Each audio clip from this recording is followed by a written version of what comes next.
Hello, I'm Maynard Eaton. Welcome to SCLC Today, a new series of conversations with the president of SCLC, Dr. Charles Steele. Dr. Steele, you're the president now, but you've been here before. I came here the first time, Mr. Eaton, 2004. I resigned my Senate seat in the legislature of the state of Alabama, and I came to SCLC because we were in dire need of leadership. Dire straits, sir. Absolutely. To take SCLC to the next level. We were so successful in accomplishing all of our goals in terms of fairness, equality, and justice for all God's children. I think the frustration was we didn't know where to go next because we were very successful. All of the accomplishments that SCLC made on behalf of poor people and ethnicity of all people, and particularly black people, the fact that with the exception of Brown versus Board of Education 1954, all of those successful encounters, civil rights-wise, was led by SCLC.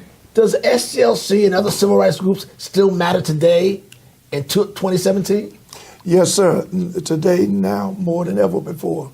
There'll be other organizations that will come about and don't understand the importance of collaboration. SCLC is the banner, regardless how you try to implement or bring about a new day in a new way. It's always basic. In sports, the coach always say, go back to the basics. We the coach in civil rights. We the expert. You can't have human rights without civil rights. It comes under that banner. We're approaching a milestone in the history of SCLC, are we not? And on Valentine's Day. On Valentine's Day, we would just applaud the fact that all of the world would recognize the fact that SCLC on Valentine's Day will be in business for 60 years. 60 years? 60 tough years. And the people don't realize, it's a new day now. You can't run SCLC the way you ran it 60 years ago. I want to emphasize the fact that SCLC and all civil rights organizations, because we collaborate, all civil rights organizations, particularly SCLC, because we are the pioneers of direct action in embarking upon freedom and justice in that type of way. We are a business. Many people don't know that in terms of what we do. This is a business with SCLC. It's no civic group, no club. It's no tea house party. Right. It's no coffee club. It's not a Girl Scout or Boy Scout, which they are all good. Even if the Tea Party is good, because it brings you to the awareness that all people want to be represented. President Steele, you were at the inauguration of the new president. Some say we're at a pivotal time in American history now. A new president, a new era embarking. Your thoughts on this new administration? Well, I was invited to the inaugural, and I applaud that, but I did not participate. But I worked very close with Ms. Omarosa. Omarosa is a very good friend of ours. Not only me. And she's close to the president, right? She close to President Trump. She close to President Clinton. She close to all positive organizations and concerns of people in the upward mobility. So I respect her for collaborative efforts, how she's able to bring about the diversion of working with people regardless of the background. Do you like where we are? Are you concerned where we're going?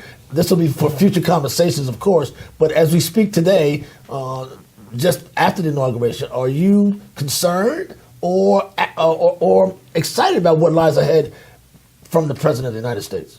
First of all, man, anytime I wake up in the morning, I'm excited because it's a miracle for us to be here and to be alive today. That's number one. Number two, since God enabled you to have the ability to maintain what you had for the last 60 years, in my case, even longer, because I'm older than being 60 years of age, what are you going to do? I have created an opportunity for you to be a change agent for the betterment of God's children. What are you going to do? Every day I think about that. What can you do to make this life a little better? What most people don't understand is that it's bigger than your community. It's bigger than your church. It's bigger than your country. This is a global village. I was told that by none other than former President Mikhail Gorbachev.